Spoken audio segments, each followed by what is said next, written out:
Hello, it's John Heaton.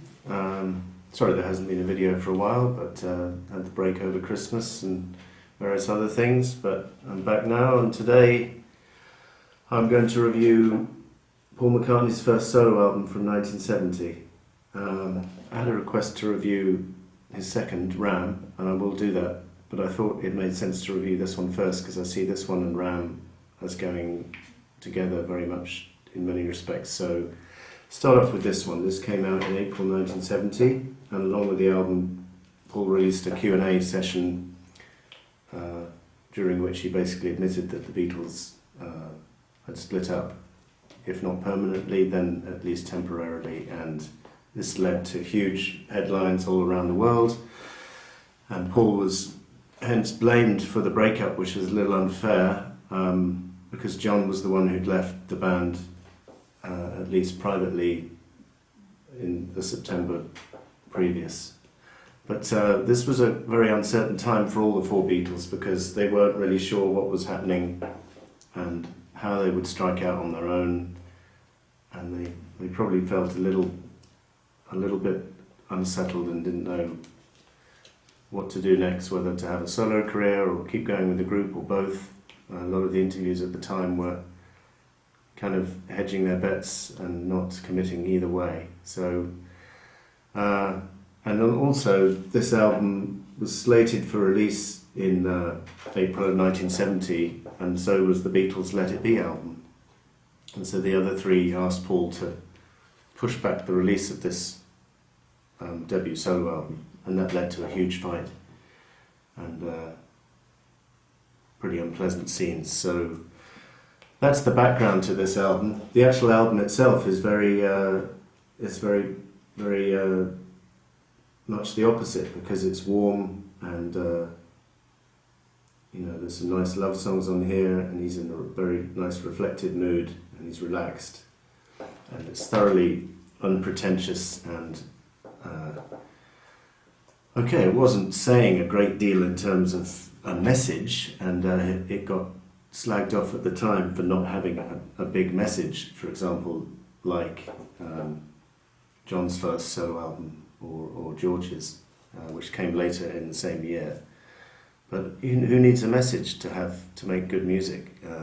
It also got compared a little bit unfavourably to Abbey Road, which was very well produced and had a lot of big production numbers on it.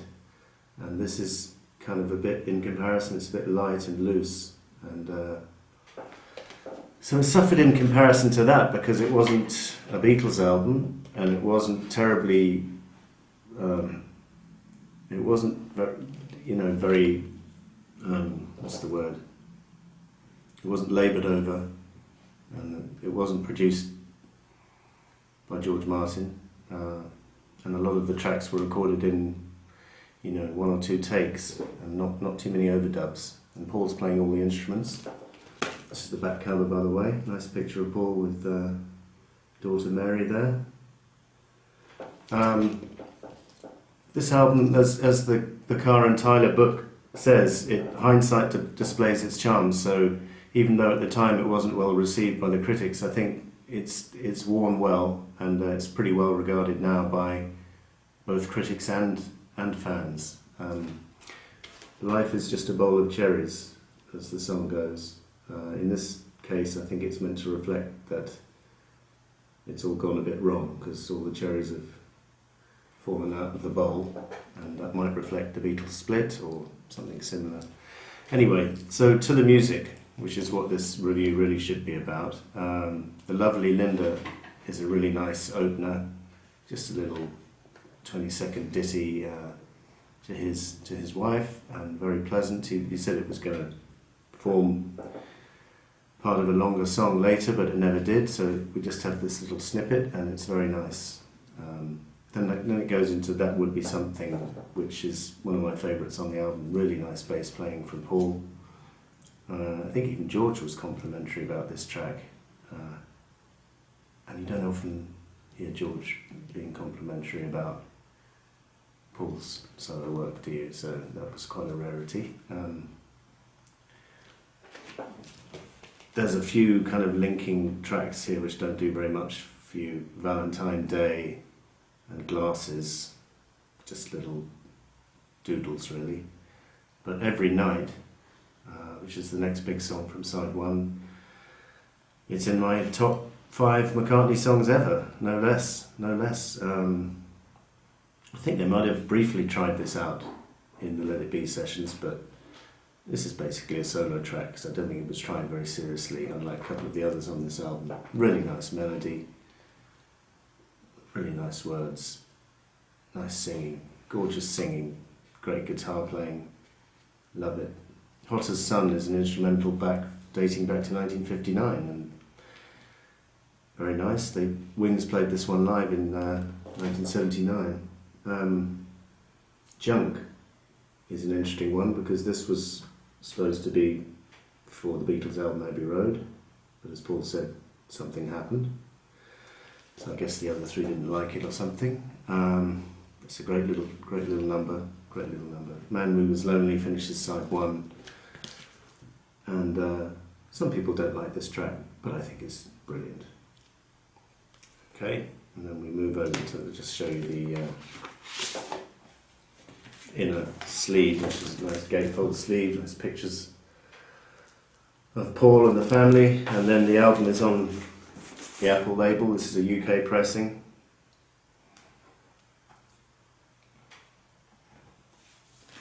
I think the original pressings had to have a sticker over Alan Klein's Abco company because Paul didn't want anything to do with Alan Klein. This is a later pressing, I guess, from the late 70s or something, so it doesn't have that on it. So moving on to side 2, Ooh You is a rocker of sorts, nice raw vocal from Paul, where he's playing the guitar. It's okay, it's nothing too special, but it's quite enjoyable.